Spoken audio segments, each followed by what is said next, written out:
시사본부 토요일 2부 끝장토론 각설하고 시사평론가 이정훈 박사, 민주당 민주연구원 부원장 현건택 변호사와 함께하고 있습니다.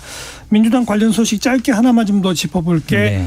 어저께 이제 대장동 50억 클럽 특검법을 발의를 했는데 여기서는 특검 추천 권한을 대통령이 없는 교섭단체, 네. 한마디로 민주당이 하겠다. 그거죠. 맞습니다. 정의당이 먼저 특검법 냈는데 정의당의 특검 추천권은 뭐라고 써 있어요? 비교섭단체. 정의당이 한다는 이렇게 법안을 노골적으로들 냅니까? 아니 그러면 협상을 해가는 거죠. 아니 어쨌든 법사위에서. 처음에 낼 때부터 정의당도 좀 그렇고 어떻게 비교섭단체가. 사실은 이제 항상 특검법이 내면 두 가지 쟁점이에요. 1번은 수사 범위, 예. 2번은 특검 추천. 그러니까요. 근데 수사 범위도 지금 정의당은 50억 클락만 하자. 민주당은 아니 그럼 윤석열 대통령이 관여된 거나 아니면 수익이라든지 아니면 김만배 아까 얘기 나오는 뭐 누나가 집 사줬다든지 이런 걸 왜 빼냐. 다 하자. 예. 부분이라서. 근데 뭐 법안은 법사위에서 논의 과정이 거치기 때문에 충분히 뭐 협상이 가능하다 보고 있습니다. 협상 가능할까요? 가능성은 좀 많이 높아졌다. 일단 예. 이렇게 생각합니다. 그러니까 민주당이 일단 성의 표시한 거잖아요. 원래는 대장동 특검 이렇게 가려다가 50억 특검 이렇게 보니까 내용은 또 별로 차이가 없더라고요. 대장동 관련한 것도 다 지금 특검에서 하도록 그렇게 돼 있는데 포장만 싹 바꾼 거죠. 이름을 바꾼 거죠. 포장을 바꿔서 이제 정의당 보고 이제 우리랑 같이 가자. 지금 이렇게 이제 손을 내민 그런 상태고 정의당의 최근 움직임으로 봐서는 뭐 지금 손을 잡을 가능성이 지금 상대적으로 점점 높아지고 있다. 그러니까 지금 뭐 민주당은 어찌됐건 쌍특검 지금 이야기를 하잖아요. 김건희 특검법까지. 그렇죠. 그런데 김건희 특검법 관련해서도 아직까지는 정의당이 그러니까 뭐 그 검찰 수사가 더 중요하다 뭐 이렇게 지금 보고는 있는데 이것도 최근에 노란봉투법 처리되면서 그거를 이제 어찌됐건 민주당이 적극 추진하기로 이렇게 함에 따라서 예. 조금 지금 어찌됐건 그 양당 간의 공조 알겠습니다. 분위기는 좀 고조되고 있다 이렇게 생각합니다. 아무튼 50억 클럽 특검, 김건희 특검 지지부진해 보이긴 합니다만 어찌 보면 야권으로서는 이 윤석열 정부에 대응할 수 있는 가장 큰 카드이기 때문에 지지부진해 보이긴 합니다만 결코 사라지지 않고 계속 갈 것이다. 이렇게 봐야 되죠. 그렇죠. 지금 정의당이 물론 수사라고 얘기하고 있지만 한동훈 장관이 김건희 그 주가 조작 수사하겠습니까? 안 하겠죠. 그러면 당연히 정의당도 돌아설 것이고. 돌아설 수밖에 없어요. 그러면 당연히 제가 보기에 같이 갈 수밖에 없죠. 네. 자, 이제 국민의힘 전당대회 다음 주 수요일 날 끝납니까? 12일까지 갑니까?부터 이정훈 박사. 예. 결선 투표 갈 가능성이 좀 더 높다. 12일 날까지 간다. 예, 저는 그렇게 일단 보고 있습니다. 그 얘기는 예. 조금 더 설명을 드리면, 예. 그러니까 일단은 뭐 김기현 후보가 이렇게 완벽하게 상승세를 타고 있지는 못하다 하는 거고요. 그런 상태에서 지금 이제 뭐 단일화도 지금 이제 물 건너간 그런 그 분위기란 말이죠. 그러니까 그게 왜 그런가 좀 제 나름대로 분석은 이게 지금 1강 3중 양상으로 지금 변했기 때문입니다. 그러니까 누가 결선 투표 갈지 모른다. 그렇죠. 그러니까 황교안 후보 입장에서도 이거 뭐 잘하면 내가 2등할 수도 있겠는데 그 가능성이 보이기 시작하면서 김기현 후보하고 단일화 이게 이제 좀 물 건너간 그런 그 상태고요. 자, 그렇기 때문에 지금 제가 보고온 데는 일단은 그 2등이 누가 될지가 지금 굉장히 많이 불투명해진 상태다. 예.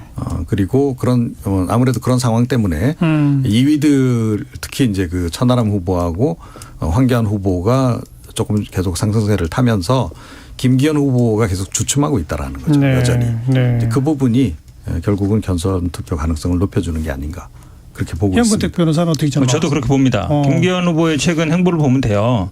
이 울산 땅 문제 때문에 시끄럽잖아요. 그러면 이제 막 뭐 수사 의뢰한다. 그러니까 사실은 이게 이제 민주당이 어찌 보면 대선 때 보던 모습이랑 비슷한데 당내에서 막 싸우다가 수사 의뢰하고 막 이런 상황까지 가는 건데 민주당 내에서도 물론 공격하고 있습니다만 근데 그 대상들이 뭐 황교안 후보라든지 아니면 다른 후보들이 제기하는 문제들이에요. 근데 이게 지역에서 많이 알려진 문제예요. 지금 보니까 도로만 휘어진 게 아니라 고압선도 휘어졌고 고압선도 이렇게 가기로 했다가 이렇게 휘어졌다는 거예요. 도로도 그렇고.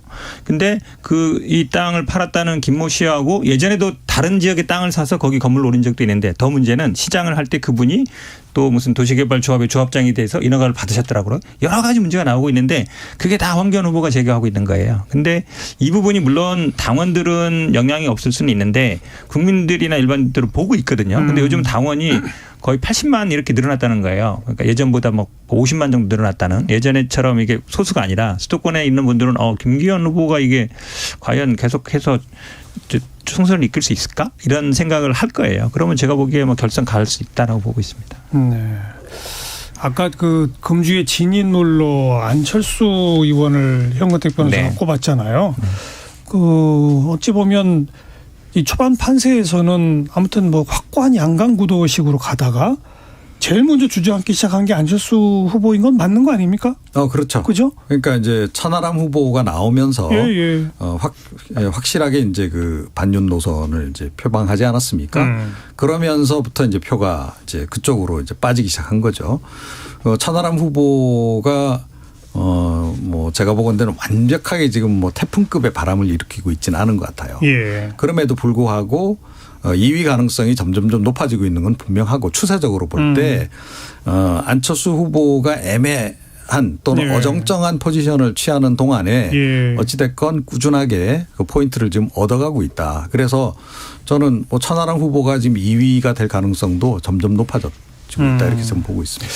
조금 거슬러 가보면 안철수 의원의 정치 역정을 뭐 거슬러 가보면 초반부 이제 박원순 시장에게 후보 양보, 대선 출마 선언했다가 문재인과의 단일화, 그다음에 이제 민주당에 가더니 또 다시 당을 나와서 국민의당 창당하고, 그러더니 또 다시 또 합치고, 이번에는 또 윤석열과 단일화를 또 하고, 그러더니 또 당에 들어가서 당권 유력 주자인 것 같더니 또 스르륵 주저앉고, 이 일련의 한 과정을 어떻게 보세요?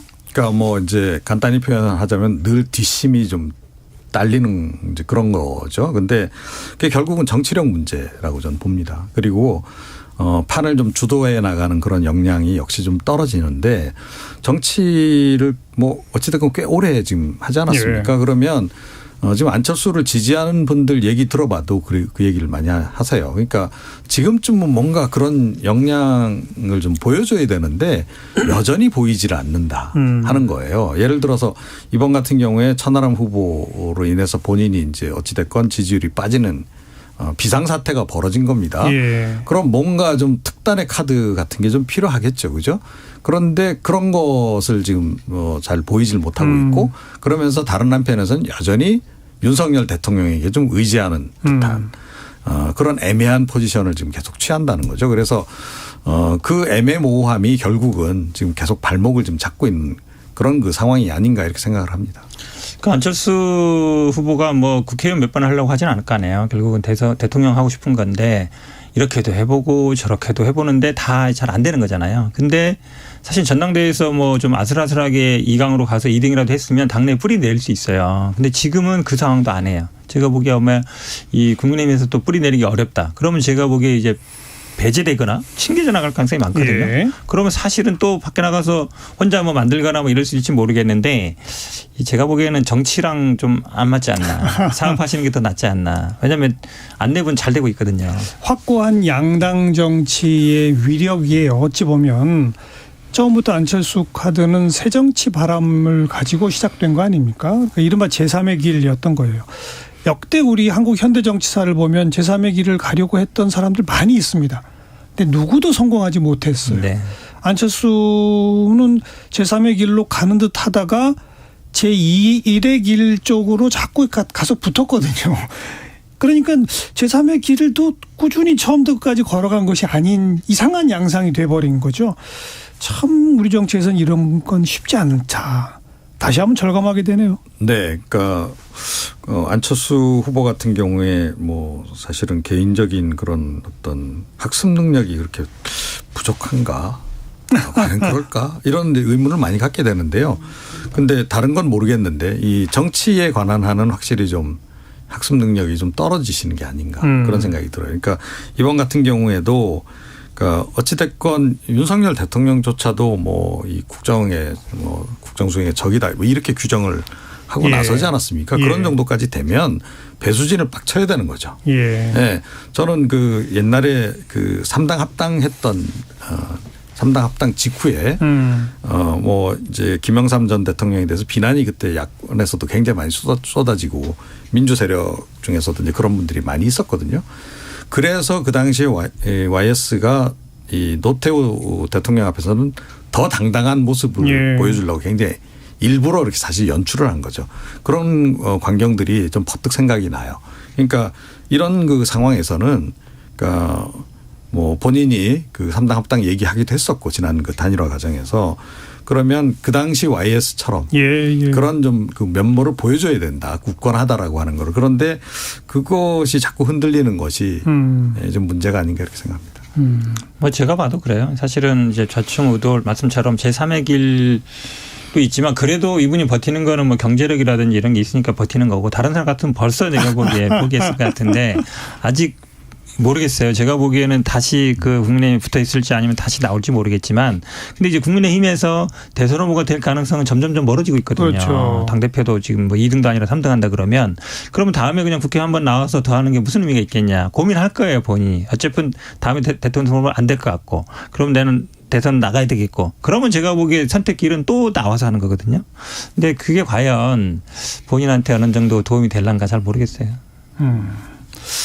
참 아무튼 한국 현대정치사 전반을 다시 한번 되돌이켜 보게 만드는 장면이 이번 전당대회 국면에서도 또 한번 연출이 되는 것 같고 아직 뭐 8일 날 끝날지 12일까지 갈지도 뭐 불투명한 이런 양상이기 때문에 섣불리 무슨 얘기 하긴 뭐합니다마는 전당대회 후에 국민의힘도 좀 복잡하겠죠.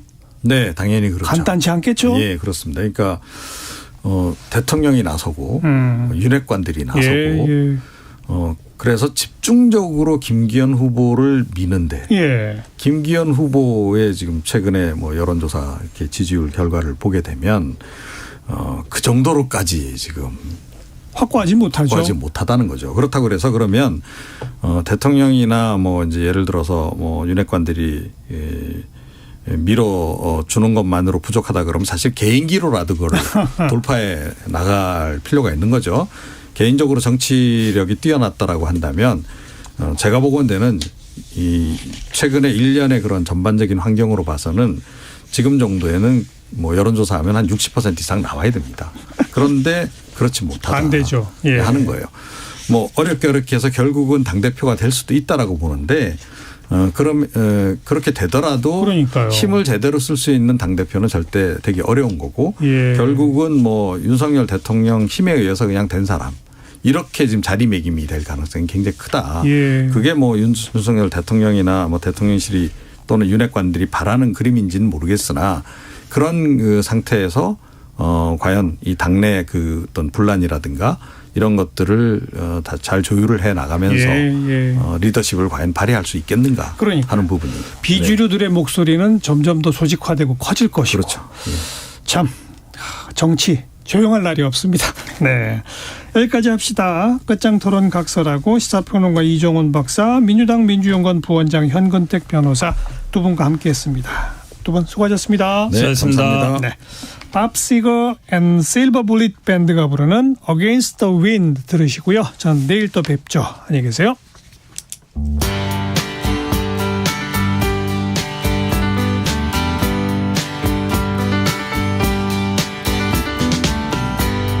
Seems like yesterday, but it was long ago.